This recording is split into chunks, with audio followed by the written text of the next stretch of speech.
Beberapa hari yang lalu kita dihebohkan oleh sebuah berita di mana seorang dukun yang mengaku bisa menggandakan uang melakukan pembunuhan terhadap seorang pria yang diketahui adalah korban dari penipuannya.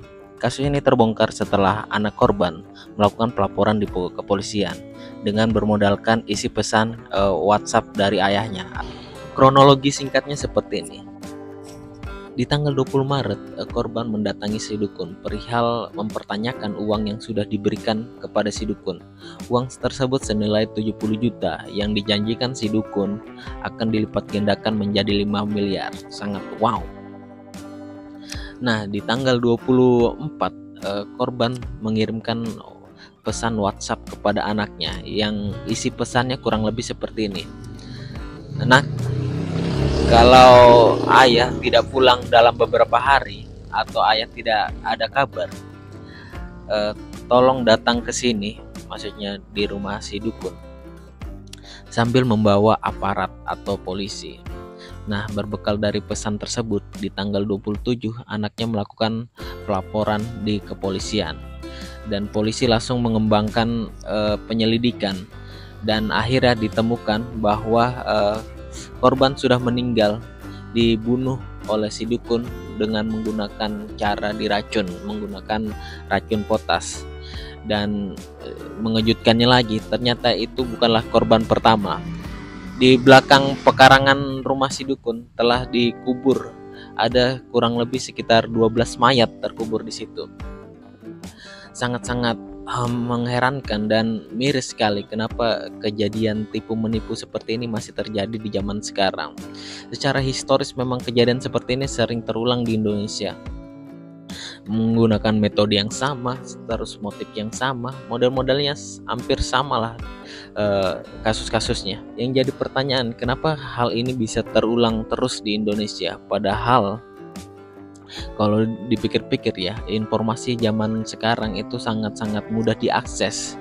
Jadi harusnya orang-orang tidak mudah dibohongi lagi dengan hal-hal mistis seperti ini. Saya mempunyai pendapat kenapa hal ini bisa terus terulang di Indonesia. Menurut saya ada 3 pendapat. Ini menurut saya pribadi.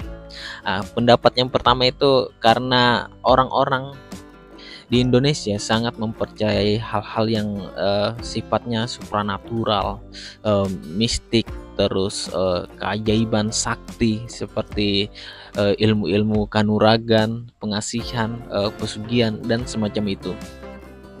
Dan parahnya lagi, kepercayaan terhadap hal-hal seperti ini hanya bersumber dari cerita turun-temurun atau dari mulut ke mulut. Sedikit sekali yang bersumber dari pengalaman pribadi. Kebanyakan hanya bersumber dari cerita turun-temurun, dari mulut ke mulut. Dan kekurangan dari sumber informasi yang hanya diceritakan dari mulut ke mulut adalah distorsi atau perubahan cerita. Misalnya begini, saya kasih contoh. Sebut saya dikejar anjing. Terus karena saking takutnya, saya bisa melompati pagar yang tingginya 2 meter. Kejadian itu dilihat oleh teman-teman saya. Akhirnya teman saya menceritakan ke temannya tentang saya yang dikejar anjing terus bisa melompat pagar yang lumayan tinggi, yang sekitar 2 meter lah. Terus dia menceritakan ke temannya menceritakan ke temannya lagi sampai ke orang yang ke-100. Mungkin saja cerita yang diterima orang yang ke-100 ini, saya sudah tidak lagi melompat tapi terbang. Itu adalah kekurangan cerita dari mulut ke mulut. Sangat-sangat bisa berubah dari sumber pertama sampai sumber ke paling jauh. Tapi kalau cerita ini di timeline yang sama, ini masih bisa dikonfirmasi. Ya tinggal orang yang ke-100 tanya saja ke saya, orang yang pertama atau orang yang mengalami, atau tanya saja ke teman saya. Itu sangat bisa diverifikasi kalau zaman sekarang. Tapi bayangkan jika cerita turun-temurun ini ditarik jauh ke ratusan tahun yang lalu atau puluhan tahun yang lalu. Bagaimana kita bisa mengkonfirmasi cerita ini? Tentu saja tidak bisa karena sumber cerita pertamanya orangnya sudah meninggal. Nah, inilah yang jadi permasalahan. Kenapa dengan cerita yang cuma bersumber dari cerita turun-temurun atau mulut ke mulut, kenapa kita masih bisa mempercayai kisah-kisah seperti ini? Ya, jawabannya adalah di alasan yang kedua. Alasan kedua itu apa? Karena kita sejak dini tidak pernah diajari bagaimana cara berpikir kritis. Berpikir kritis itu sederhananya adalah kita mempertanyakan. Jadi setiap ada informasi yang masuk atau yang kita terima, kita tidak langsung menelannya mentah-mentah. Kita akan mempertanyakannya dahulu, mengevaluasinya dahulu, mengkonfirmasinya dahulu. Jadi kita tidak pernah langsung dapat informasi langsung kita telan bulat-bulat begitu.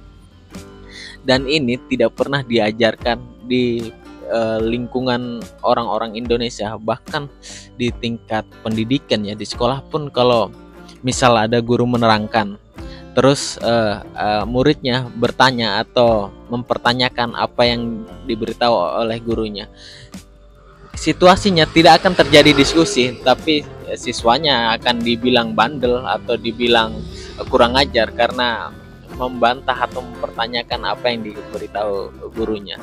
Seharusnya jika pertanyaan siswanya masih masuk dalam konteks pelajaran, harusnya yang tercipta itu bukan seperti itu. Harusnya yang tercipta adalah diskusi. Itulah dasar-dasar berpikir kritis. Kita sama sekali tidak pernah diajarkan caranya berpikir kritis. Bahkan jika kita di lingkungan rumah ya, lingkungan keluarga, jika orang tua kita memberitahu sesuatu terus kita mempertanyakan, bukan orang tua kita akan menjelaskan apa maksud dari pernyataannya itu. Kita langsung dicap sebagai anak yang bandel atau dicap anak yang kurang ngajar karena membantah atau mempertanyakan perkataan dari orang-orang tua kita. Ya, walaupun di zaman sekarang sudah mulai berkurang ya hal-hal semacam itu, tapi ini sudah menjadi kultur dari budaya orang-orang Indonesia. Kita tidak pernah diajari untuk mempertanyakan, untuk meragukan sebuah informasi atau sebuah pernyataan. Tapi misalnya jika kita sudah terlatih belajar berpikir kritis, tentu saja pernyataan atau informasi tersebut harus memerlukan jawaban alternatif atau jawaban lainnya. Nah, kita akan melanjutkan ke pendapat saya yang ketiga. Setelah kita seharusnya bisa berpikir kritis atau sejak dini kita diajari berpikir kritis, kita harus memerlukan jawaban-jawaban alternatif. Jawaban-jawaban alternatif ini adalah menurut saya harusnya adalah pendidikan sains.